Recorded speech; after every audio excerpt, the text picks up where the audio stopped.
Setiap bulan anak-anak saya harus dijenguk, tapi setiap bulan itu pun pasti ada rizkinya untuk anak saya walaupun harus nangis-nangis terlebih dahulu kepada Allah meminta. Saya kencengin terus salat malam, semua tentang penarik rizki dari YouTube saya lakuin, dari mulai ada yang menyarankan bangun malam jam 12, mandi, baca Quran, sholat tahajud saya lakuin. Semua sholat duha, salawat sebanyak-banyaknya masih tetap campur-campur salawatnya terus saya kencengin semuanya. Saya terus kencengin lagi, nangis lagi sama Allah. Selalu saya minta usaha-usaha kepada Allah.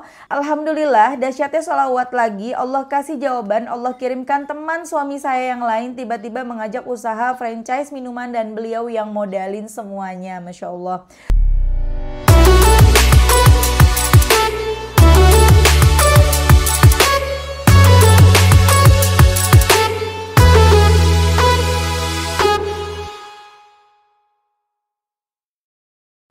Bismillahirrahmanirrahim. Alhamdulillahirabbil alamin. Allahumma sholli ala Sayyidina Muhammad wa ala ali Sayyidina Muhammad. Assalamualaikum warahmatullahi wabarakatuh. Halo teman-teman, apa kabar? Mudah-mudahan teman-teman selalu dalam lindungan Allah Subhanahu wa taala. Amin ya rabbal alamin. Alhamdulillah, kali ini aku akan sharing lagi pengalaman sholawat dari teman-teman kita. Tapi sebelumnya buat teman-teman yang punya kisah keajaiban sholawat, langsung aja kirim ke email aku meliza.arnelia@gmail.com ya. Dan buat teman-teman yang belum punya kedua buku ini, jangan pernah lelah ada nikmati setiap sholawat dan jangan pernah lelah sholawat. Yakinlah semua akan baik-baik aja. Kedua buku ini buku aku. Kalau teman-teman mau beli langsung aja hubungin admin, ini nomor adminnya.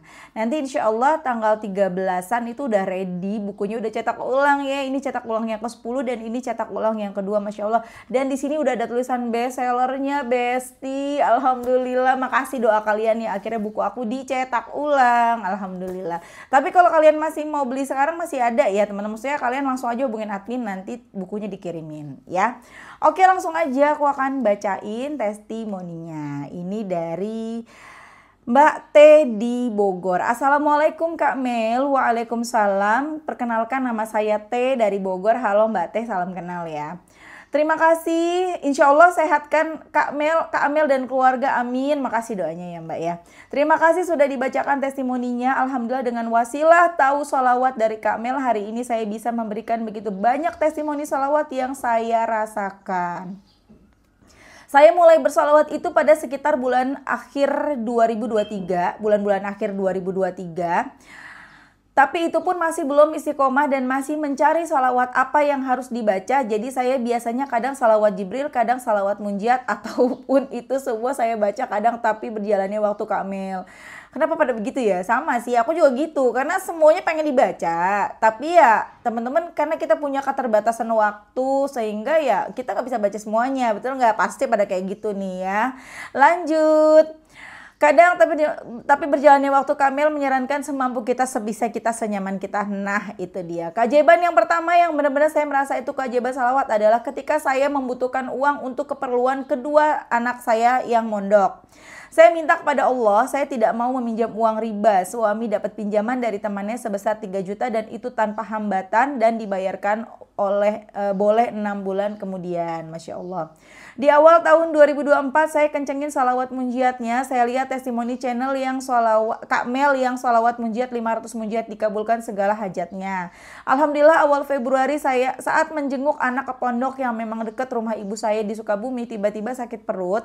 Langsung ada benjolan di perutnya dan divonis bulan Juni ibu saya meninggal. Astagfirullahaladzim. Dengar dokter berkata seperti itu, saya kaget tapi tidak percaya dengan ucapan dokter tersebut. Akhirnya saya bawa ibu saya ke Bogor, tempat saya tinggal dan kerja. Setelah 2 minggu di Bogor libur, saya kembali ngedrop dan saya masuk rumah sakit lagi di Bogor. Saya selalu izin bekerja dan saya merasa tidak enak karena izin terus bekerja. Akhirnya saya putuskan untuk resign bekerja demi ibu saya. Saya mau mengurus ibu yang sedang sakit dan memang sudah sendiri karena ayah sudah meninggal 1 tahun yang lalu. Dengan berjalannya waktu, karena saya tidak bekerja dan memang suami saya bekerja sebagai ojek pangkalan dan punya antar jemput anak sekolah, hanya cukup untuk makan aja. Akhirnya berjalannya waktu, di situ saya merasakan begitu sulit. Uang yang biasanya saya terima gaji 6 juta per bulan, sekarang hanya cuma mengandalkan dari suami saya saja. Akhirnya saya cairkan uang jam sostek untuk bayar anak sekolah, sisanya saya usaha gorengan di depan rumah, tapi itu pun masih belum mencukupi kebutuhan kedua anak saya yang mondok. Setiap bulan anak-anak saya harus dijenguk, tapi setiap bulan itu pun pasti ada rizkinya untuk anak saya, walaupun harus nangis-nangis terlebih dahulu kepada Allah meminta. Saya kencengin terus salat malam, semua tentang penarik rizki dari YouTube saya lakuin, dari mulai ada yang menyarankan bangun malam jam 12, mandi, baca Quran, sholat tahajud saya lakuin, semua sholat duha, sholawat sebanyak-banyaknya, masih tetap campur-campur sholawatnya, terus saya kencengin semuanya. Alhamdulillah rasanya semakin kita tuh semakin terhimpit dengan kekurangan dana khususnya untuk anak-anak di pondok. Saya terus kencengin lagi, nangis lagi sama Allah, selalu saya minta usaha-usaha kepada Allah. Alhamdulillah dahsyatnya sholawat lagi, Allah kasih jawaban, Allah kirimkan teman suami saya yang lain tiba-tiba mengajak usaha franchise minuman dan beliau yang modalin semuanya, Masya Allah. Beliau percayakan semua, kita yang kelola. Tunggakan kedua anak saya di pondok semakin numpuk, berbulan-bulan tidak bisa saya bayarkan, dan akhirnya sesuatu yang saya takutkan terjadi, anak saya yang kecil dirumahkan karena tunggakannya menumpuk, ya Allah. Dan selang 1 bulan pun anak saya yang besar pun tidak ada toleransi lagi untuk penumpukan biaya, akhirnya sampai dicabut dari pondok dan sekolahnya. Saya dan suami kencengin lagi sholawatnya, meminta petunjuk. Memang semuanya yang kita jalani, kita hadapi ini semua takdir Allah, dan Allah akhirnya dari Allah akhirnya kami pasrah, dan tapi terus berdoa dan bersalawat, bersalawat terus, dan saya putuskan untuk salawat Jibril sebanyak-banyaknya. Tanggal 24 November 2024 kami dipanggil pihak sekolah dan pondok masalah absen anak yang autoleran, dan itu memang memalukan. Saya sebagai alumni pertama di pondok itu yang menyekolahkan anaknya yang autoleran, absensi, komplikasi dengan penumpukan dana administrasi yang tidak terbayarkan. Tidak ada jalan lain, akhirnya kami sebagai orang tua memutuskan untuk mencabut anak saya. Tunggakan sampai 3 juta selama 3 bulan itu sudah ke cover dengan pengajuan SKTM atau surat keterangan tidak mampu. Kalau tidak pakai SKTM lebih dari 3 juta, bisa 5 juta mungkin tunggakan anak saya. 3 juta harus dilunasi paling lambat tanggal 30 November karena tanggal 4 Desember sudah ulangan semester. Kalau anak saya dicabut dari pondok hari itu juga ada potongan SPP atau bulan Oktober karena sudah di rumah, dan potongan untuk bayar ulangan total yang harus dibayarkan sekitar 2.500.000. Tanggal cantik 24/11/24 Allah kirimkan berbagai mukjizat yang sangat cantik-cantik juga. Alhamdulillah Allah kasih solusi untuk anak saya, setidaknya mengurangi biaya di pondok dan putuskan untuk pindah sekolah. Pindah sekolah pun perlu biaya yang tidak sedikit dan harus ada uang 3 juta, tapi bisa nego 1,5 dulu, yaitu 1,5 juta setelah menelpon ke pihak sekolah baru, dan sudah ada ketahuan biayanya, kita berpikir harus cari uang 1,5 juta dari mana.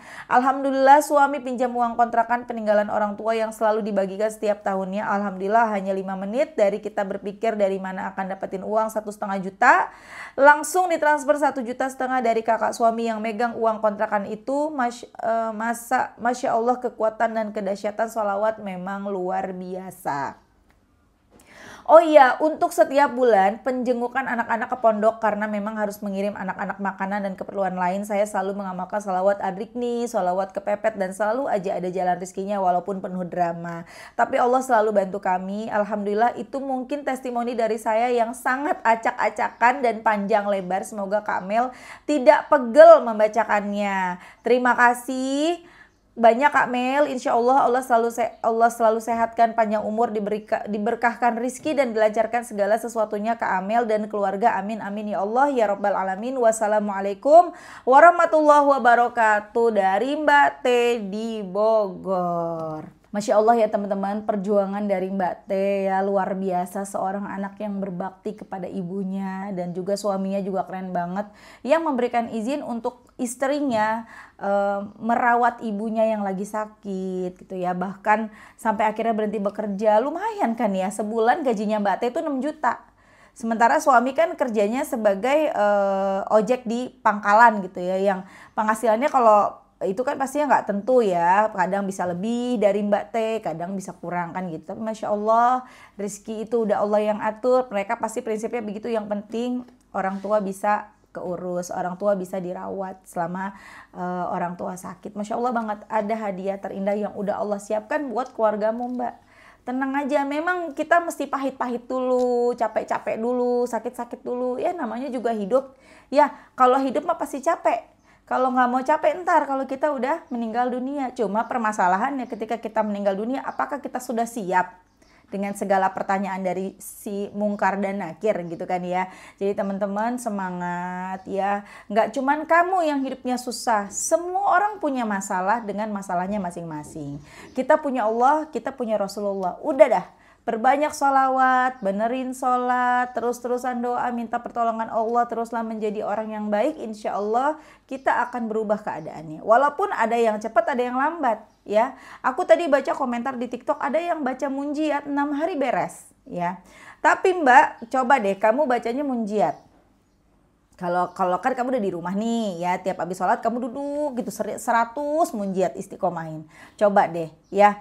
Allahumma sholli ala sayyidina Muhammadin wa ala ali sayyidina Muhammadin sholatan tunjina biha min jami'il ahwali wal afat wa taqdilana biha jami'al hajat wa tutahhiruna biha min jami'is sayyiat wa tarfa'una biha indaka a'lat darajat wa tuballighuna biha aqsal ghayat min jami'il khairati fil hayati wa ba'dal mamat. Cobain 500 insyaallah.